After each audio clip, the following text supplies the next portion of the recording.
wisdom, prudentia, justice, justitia, temperance, temperantia, courage. fortitudo. Applying ancient philosophy to modern life, this is the Sunday Stoic.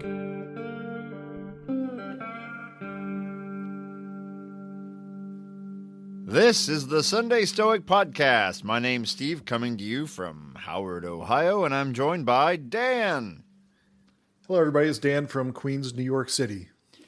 And this is the podcast where we examine ancient philosophy and how to apply it to modern life.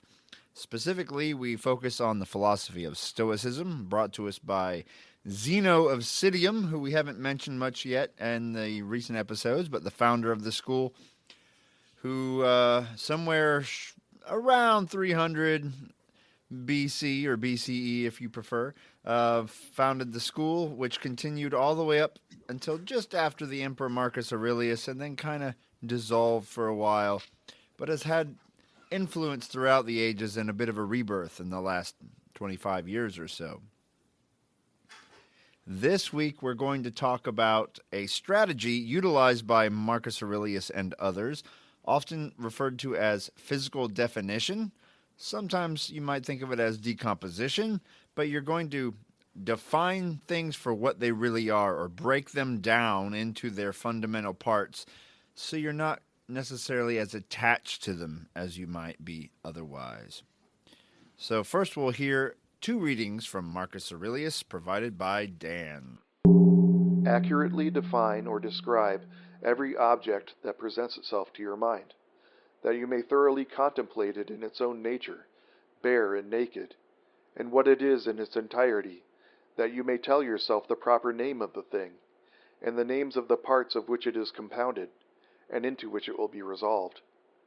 Nothing makes the mind greater than the power to inquire into all things that present themselves in life, and, while you examine them, to consider at the same time what sort of purpose each thing serves, and what sort of universe makes use of it, of what importance they are to the whole, of what to man who is a citizen of that highest city, of which all other cities are but households. Consider what is this thing that now makes an impression on you, of what it is composed, and how long it is destined to endure.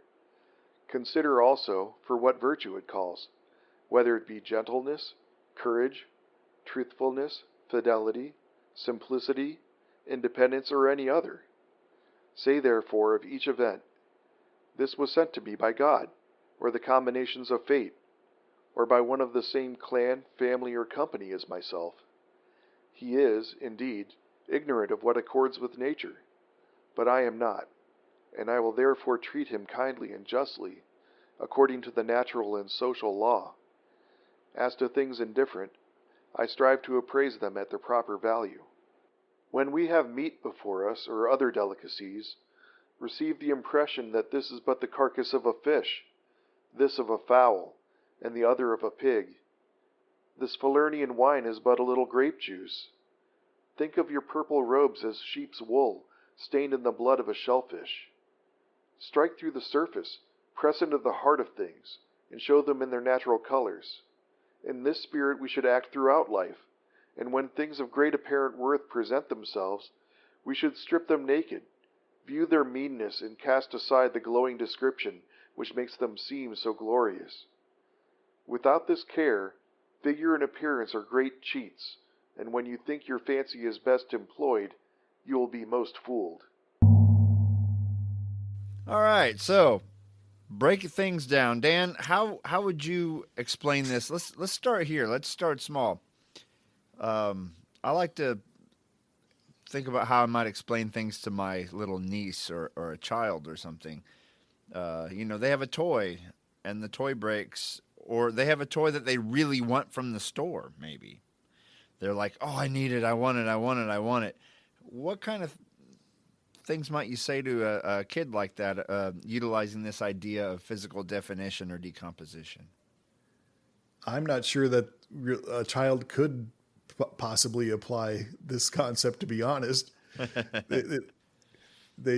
don't think they're ready for that yet. Possibly.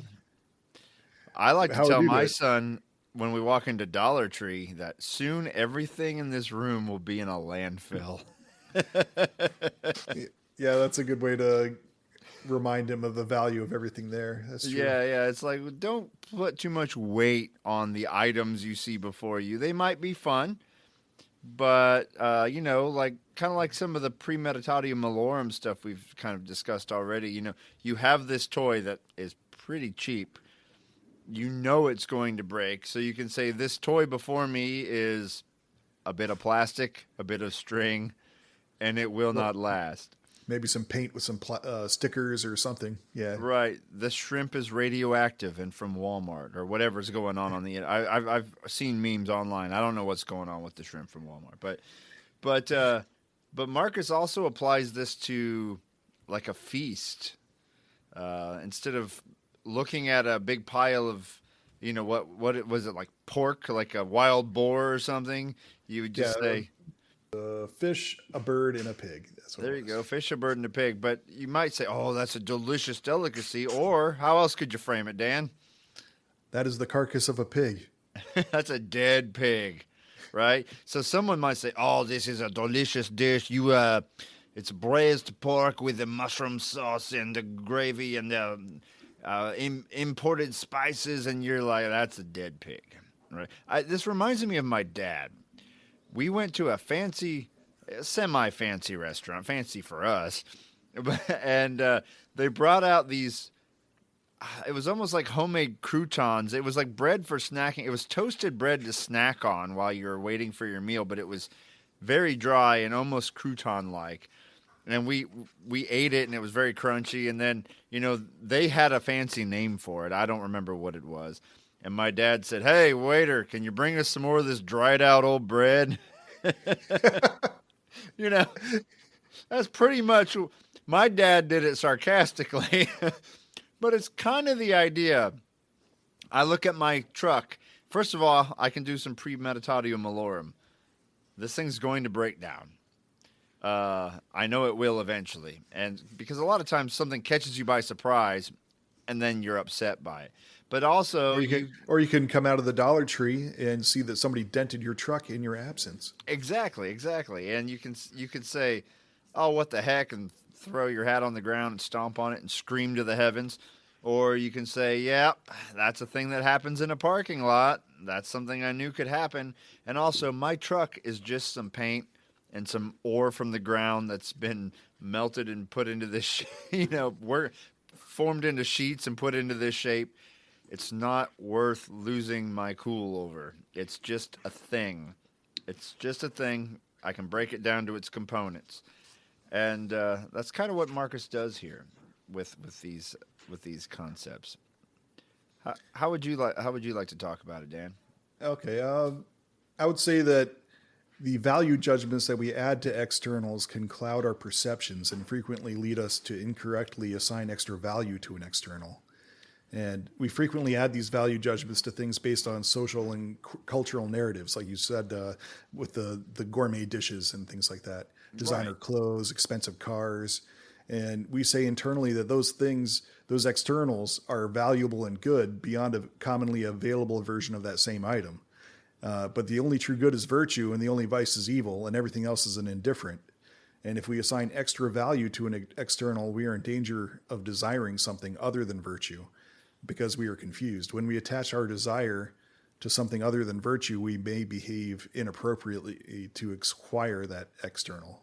When we sense that we're attaching our desire to something other than virtue and our aversion to something other than vice, it can be helpful to describe the external in as objective language as possible. And this can help to strip away the extra value judgments that you're attaching to that external.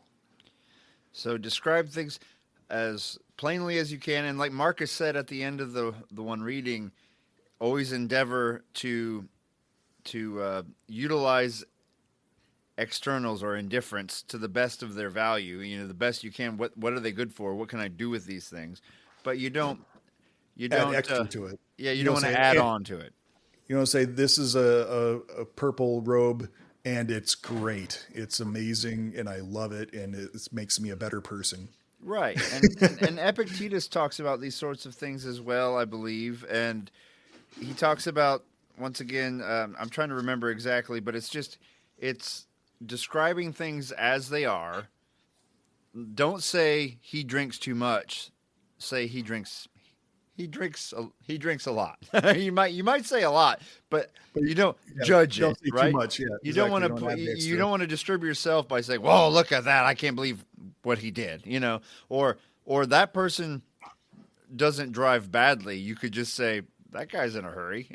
They drive fast. You can reframe things and try to pull off the judgment aspect, because that judgment is bound to affect your emotions. And once again, Stoics aren't robots, but we don't want to just get mad at everything outside of us that we can't control. We can see it, we can describe it. And this comes up, I've noticed, in some meditations, as well as like techniques to fight anxiety, where you simply describe things you can see and without judging them or adding value or anything. You're like, I see a desk, I see a chair, I see this. And it's a way to practice. You don't want to say, I see a messy desk. I just see a desk. Yeah, it's a desk with a lot of stuff on it, but you can describe it in as unemotional a way as possible, but state the facts. State just the facts and move on. And that might be one way to help maintain some of your equanimity throughout the day. Yes, because if you add these extra value judgments onto an external, you're not going to see the world clearly. You're going to be your perceptions will be clouded, and if they're clouded, it becomes difficult to fulfill your social roles in an appropriate way. Yeah, we're all wearing these glasses that we don't even know we have on that color how we perceive things. And Stoicism attempts to at least clean those lenses, if not take the glasses off entirely, although we may never reach sagehood and reach that point. But we're trying to strip away some of this false narrative and Yeah, we're trying to make some progress. yeah, make some progress. See things as they are, as the Stoics would say, as nature or God has provided them, without adding extra to it or thinking we're being judged by it or punished by reality or whatever. We're just living life as we see it, using it as we can, focusing on what we can control, focusing on virtue, which is, as Dan said, the only true good, which is an episode we should probably do soon, I think, Dan, and trying to refrain from vice, which is the only true evil. And in breaking things down, we can maintain a sane head to make that path more possible to follow. I also wanted to throw in that there are two great sections on this concept of physical definition by modern authors. First, I'd recommend searching for physical definition in The Inner Citadel by Pierre Hadot. And secondly, in The Stoicism and the Art of Happiness by Donald Robertson. All right. Two great books. And if I recall, we will put links to those in the show description. So, Dan, anything else you want to discuss? I understand you are currently taking a course with the College of Stoic Philosophers. Is that correct?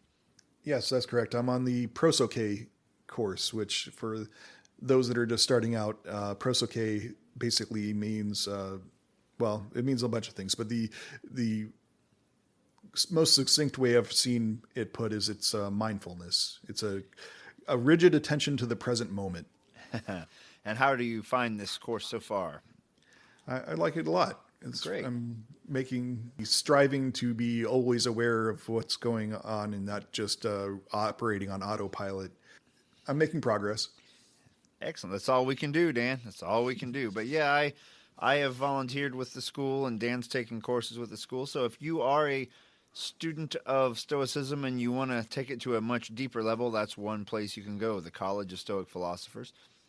Check it out. They have a very simple, about a 9-week program, the SES program. Yeah, that's the Stoic Essential Studies program. Yeah, and then if you like that, they have essentially a year-long program with the College of Marcus Aurelius there, or the Marcus Aurelius School, as I believe they call it, and several different sections to that course, and it goes quite deep compared to what you might get out of self-help compared to like a self-help book, which a lot of us read to get into Stoicism, but it allows you to dive quite a bit deeper. All right, Dan, anything else you want to say to the world before we move on this evening? Or this morning? That about covers it.